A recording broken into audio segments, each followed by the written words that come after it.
नमस्कार। आज की इस वीडियो में हम बात करने वाले हैं कि असम में आखिर किसकी सरकार बनेगी। पिछले चुनाव के बारे में भी चर्चा करेंगे और यह भी जानेंगे कि इस बार जनता के मुख्य मुद्दे क्या हैं। बिल्कुल निखिल, और हमारे साथ मैं नेहा हूँ। और निखिल, आज शुरुआत कर रहे हैं एक अहम सवाल से। असम का राजनीतिक समीकरण इस समय किस दिशा में जा रहा है? हाँ नेहा, सबसे पहले तो यही जानना जरूरी है कि असम में किसकी सरकार बनने के आसार दिख रहे हैं। क्या इस बार भी हिमंता बिस्वा शर्मा का जादू चलेगा या फिर गौरव जैसे अन्य नेताओं की पकड़ मजबूत होगी? और बड़ा सवाल ये भी है कि क्या जनता इस बार फिर से भारतीय जनता पार्टी को ही चुनने जा रही है या माहौल कुछ अलग दिखाई दे रहा है?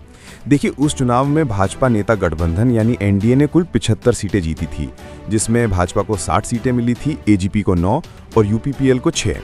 दूसरी तरफ कांग्रेस महागठबंधन ने कुल 50 सीटें जीती थी, कांग्रेस को 29 सीटें मिली थी और एआईयूडीएफ को 16। वोट शेयर की बात करें तो भाजपा लगभग 33.21% वोट लेकर आई थी, जबकि कांग्रेस को करीब 29.27% मिले थे। इन नतीजों से एक बात साफ है कि भाजपा अभी भी मजबूत स्थिति में है और उसने पिछले चुनावों में अपनी पकड़ बनाए रखी है। हाँ, और अब सवाल ये कि जनता की मुख्य मांग क्या है, यानी असम के लोग असल में क्या चाहते हैं।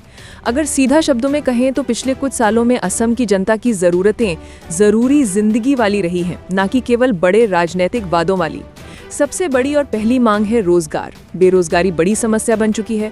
युवाओं को नौकरी चाहिए, नई इंडस्ट्री चाहिए और खासकर ग्रामीण इलाकों में आर्थिक विकास की रफ्तार बढ़नी चाहिए।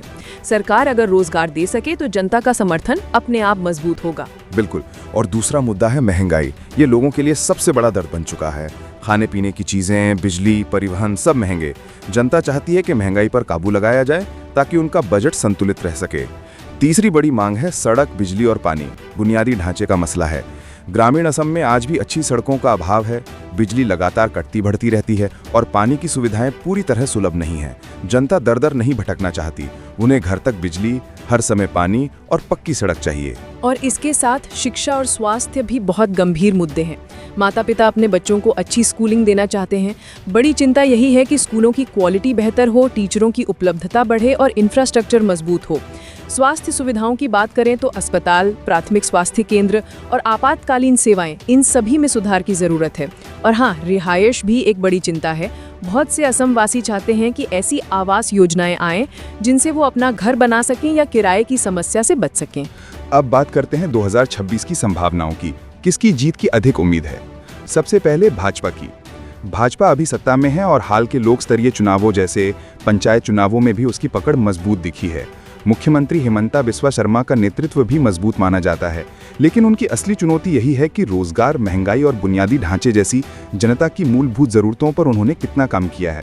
अगर ये मुद्दे पूरी तरह हल नहीं हुए तो जनता नाखुश भी हो सकती है। कांग्रेस की बात करें तो उसके पास ये मौका है कि वो जनता की जरूरतों को पकड़कर एक लोक हितैषी एजेंडा पेश करे, खासकर उन लोगों के बीच जो महंगाई, शिक्षा और स्वास्थ्य व्यवस्था से नाराज हैं।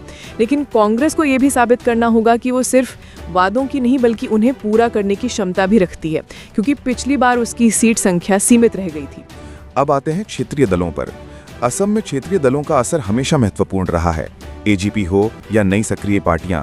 हाल ही में खबरें थी कि बीजेपी और एजीपी के बीच सीट बंटवारे को लेकर समीकरण बदल सकते हैं। एक और खास बात यह है कि राजेंद्र गोहाई जैसे नेता बीजेपी छोड़कर असम जातीय परिषद यानी एजेपी में शामिल हो गए हैं। इससे चुनावी गणित में हलचल आ सकती है। ये संकेत भी है कि नए गठबंधन बन सकते हैं और वोट बैंक में बदलाव संभव है, खासकर उन इलाकों में जहां जातीय पहचान का असर ज्यादा है। अब विपक्ष और भाजपा की रणनीतियों पर आएं तो कांग्रेस की रणनीति ये हो सकती है कि वो जनता की रोजमर्रा की जरूरतों पर आधारित माइक्रो एजेंडा लाए। रोजगार, बिजली, पानी, सड़क, शिक्षा और स्वास्थ्य जैसी बातें। कांग्रेस को उन समुदायों को भी साथ जोड़ना होगा जो अभी खुद को सत्ता से दूर महसूस करते हैं, ताकि विपक्ष मजबूत रूप ले सके। वहीं भाजपा की रणनीति होगी कि वो पिछले 5 वर्षों में किए गए कामों को जनता तक बेहतर ढंग से पहुंचाए, जैसे बिजली कनेक्शन, सड़क निर्माण, पंचायत स्तर पर विकास आदि। अगर वो अपनी वेलफेयर डिलीवरी यानी कल्याणकारी कार्यों को सही तरीके से दिखाने में सफल रही तो वो अपना वोट बैंक मजबूत रख पाएगी। लेकिन साथ ही महंगाई और बेरोजगारी पर उसे ठोस कदम भी उठाने होंगे, वरना जनता वादा बनाम काम की तुलना जरूर करेगी। और क्षेत्रीय दल जैसे एजीपी वो स्थानीय मुद्दों को जैसे जातीय पहचान, आदिवासी अधिकार, भूमि अधिकार अपने एजेंडे का केंद्र बना सकते हैं। अगर वे स्थानीय विकास प्लस पहचान का संतुलित मॉडल पेश करें तो वे भाजपा और कांग्रेस दोनों से वोट खींच सकते हैं।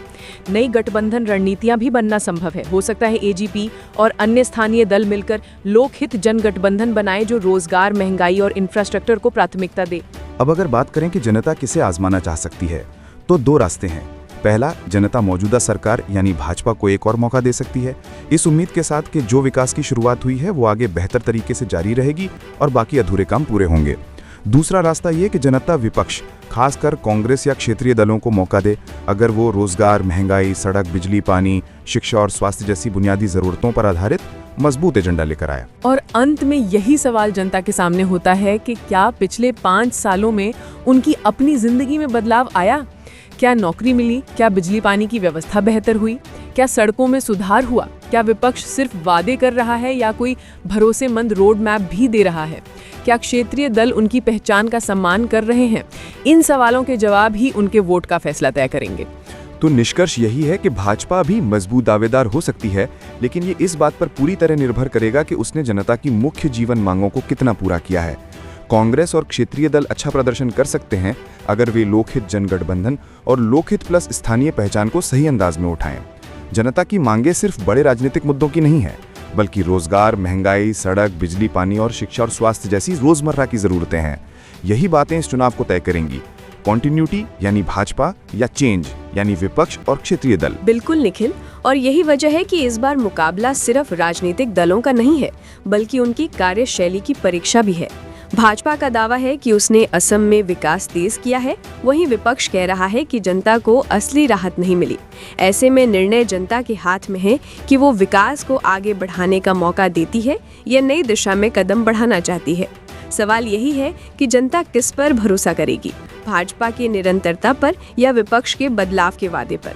और अब जनता से हमारा सवाल, असम की जनता किसे मौका देना चाहती है? क्या आपको लगता है कि भाजपा ने आपकी उम्मीदों के मुताबिक काम किया है या इस बार आप बदलाव देखना चाहते हैं? अपनी राय जरूर बताएं, क्योंकि आपकी आवाज ही लोकतंत्र की सबसे बड़ी ताकत है। अगर आपको ये विश्लेषण पसंद आया हो तो हमारे चैनल को सब्सक्राइब करना ना भूलें। हाँ, और हम अगले किसी नए विश्लेषण के साथ फिर से जल्द ही वापस लौटेंगे। मुख्य मुद्दे क्या हैं? बिल्कुल निखिल, और हमारे साथ मैं नेहा हूँ। और निखिल, आज शुरुआत कर रहे हैं एक अहम सवाल से। असम का राजनीतिक समीकरण इस समय किस दिशा में जा रहा है? हाँ नेहा, सबसे पहले तो यही जानना जरूरी है कि असम में किसकी सरकार बनने के आसार दिख रहे हैं। क्या इस बार भी हिमंता बिस्वा शर्मा का जादू चलेगा या फिर गौरव जैसे अन्य नेताओं की पकड़ मजबूत होगी? और बड़ा सवाल ये भी है कि क्या जनता इस बार फिर से भारतीय जनता पार्टी को ही चुनने जा रही है या माहौल कुछ अलग दिखाई दे रहा है? देखिए, उस चुनाव में भाजपा नेता गठबंधन यानी एनडीए ने कुल 75 सीटें जीती थी, जिसमें भाजपा को 60 सीटें मिली थी, एजीपी को 9 और यूपीपीएल को 6। दूसरी तरफ कांग्रेस महागठबंधन ने कुल 50 सीटें जीती थी, कांग्रेस को 29 सीटें मिली थी और एआईयूडीएफ को 16। वोट शेयर की बात करें तो भाजपा लगभग 33.21% वोट लेकर आई थी, जबकि कांग्रेस को करीब 29.27% मिले थे। इन नतीजों से एक बात साफ है कि भाजपा अभी भी मजबूत स्थिति में है और उसने पिछले चुनावों में अपनी पकड़ बनाए रखी है। हाँ, और अब सवाल ये कि जनता की मुख्य मांग क्या है, यानी असम के लोग असल में क्या चाहते हैं। अगर सीधा शब्दों में कहें तो पिछले कुछ सालों में